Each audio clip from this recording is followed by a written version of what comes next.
भूमाफियाओं का इलाज करने की हो गई सारी तैयारी। योगी उतारेंगे एक एक की सारी खुमारी। अतीक मुख्तार के बाद अब एक और गैंगस्टर का नंबर। कट गई माफियाओं में गदर।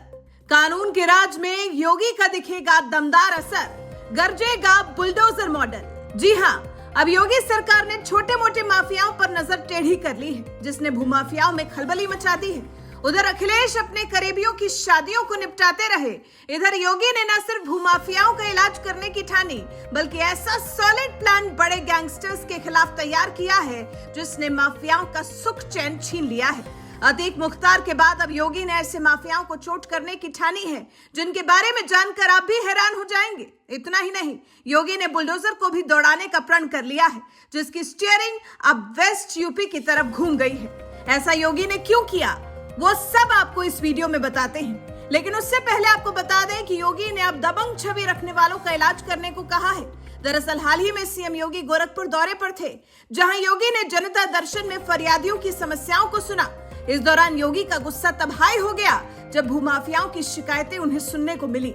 इस दौरान योगी ने सख्त लहजे में अधिकारियों को निर्देश दिया कि गरीबों और कमजोरों की जमीन पर कब्जा करने वालों को तुरंत हटाया जाए और ऐसे दबंगों को कड़ा सबक सिखाया जाए। इसके साथ ही उन्होंने आगे ये भी कहा कि जो लोग गरीबों को उजाड़ने की कोशिश करेंगे, उनके खिलाफ कठोर कानून सम्मत कार्रवाई होनी चाहिए। इतना ही नहीं, योगी ने जमीन विवाद से जुड़ी शिकायतों के निपटारे में लापरवाही को कतई बर्दाश्त न करने की चेतावनी भी दी। आपको बता दें, ऐसा नहीं है कि ये पहली बार है। इससे पहले योगी ने कई भूमाफियाओं पर हंटर चलाया है।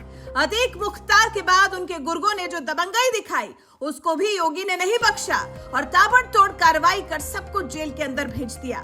रिपोर्ट्स के माने तो अतीक के गुर्गे पिछले कई दिनों से दबंगाई दिखा रहे थे, जिनका योगी ने ऐसा इलाज किया कि वो भी घुटनों के बल पर आ गए। यहाँ तक कि अतीक के गुर्गों के यहाँ भी बुलडोजर दौड़ाया गया, जिसने माफियाओं की हालत पस्त कर दी। आपको बता दें, अतीक अहमद के करीबी बिल्डर्स और प्लॉटर्स के खिलाफ योगी को शिकायत मिली थी, जिसके बाद प्रयागराज विकास प्राधिकरण ने बड़ा एक्शन लिया। पीडीए की टीम ने बुलडोजर चलाकर अवैध प्लॉटिंग करने वालों के खिलाफ कड़ी कार्रवाई की और 18 बीघा जमीन को खाली कराया। जिन बिल्डर्स के खिलाफ प्रयागराज विकास प्राधिकरण ने कार्रवाई की है, ये अतीक अहमद के करीबी बताए जा रहे थे। ये वो बिल्डर हैं जो माफियाओं के दम पर उछलते थे, लेकिन योगी ने सबको सबक सिखाया है। बता दें, 2017 के बाद से लगातार योगी सरकार एक्शन मोड में है। बुलडोजर मॉडल ने तो ऐसा हाल माफियाओं का किया है कि उनके दिन और रात की नींद छीन ली है। बताते चले, 2023 में पुलिस ने 61 से 66 माफिया नेताओं की सूची बनाई थी, जिन पर योगी का हंटर चला और एक एक कर कार्रवाई देखने को मिली। हालांकि अब योगी के बुलडोजर की स्टीयरिंग वेस्ट यूपी की ओर घूम गई है, जिसकी वजह भी है। दरअसल वेस्ट यूपी के कई ऐसे जिले हैं जहां बड़े माफिया तो योगी राज में सरेंडर कर चुके हैं या फिर उनकी कमर टूट चुकी है, लेकिन छोटे स्तर के भूमाफिया और अवैध खनन गिरोह अभी भी सक्रिय है, खासकर मेरठ गाजियाबाद में, जहां के लिए योगी ने खास प्लान तैयार किया है और अधिकारियों को निर्देश दिया है कि माफियाओं का पक्का इलाज किया जाए और जो भी दबंगई दिखाए उन्हें सबक सिखाया जाए, जिसने दिल्ली तक खलबली मचा दी है। बताया जा रहा है कि उत्तर प्रदेश के मुख्यमंत्री योगी आदित्यनाथ अब एक बड़े गैंगस्टर के खिलाफ कानूनी कार्रवाई करने वाले हैं, जिसका नाम बदन सिंह बद्दो है। इसके लिए उन्होंने अपने खास अफसर को मेरठ भेज दिया है, जिसका नाम भानु भास्कर है, जो माफियाओं के लिए किसी काल से कम नहीं।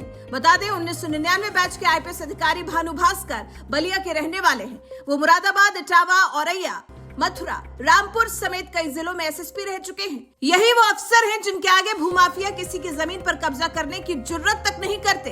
अब भानु भास्कर के पास पुलिस कस्टडी से भागे 5 लाख के इनामी बदमाश बदन सिंह बद्दो की फाइल है, जिसकी गिरफ्तारी के लिए खुद मेरठ का प्रभार संभालते ही भास्कर ने कहा, जिसने माफियाओं के चेलों की नींद उड़ाकर रख दी है। खबरों की माने तो बदन सिंह बद्दो का मेरठ, बागपत समेत कई जिलों में वर्चस्व है।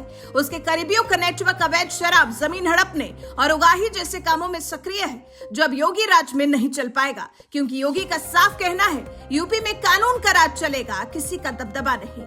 अब बदन सिंह बद्दो पर बड़ी कार्रवाई कब होती है, ये देखना वाकई काफी दिलचस्प होगा।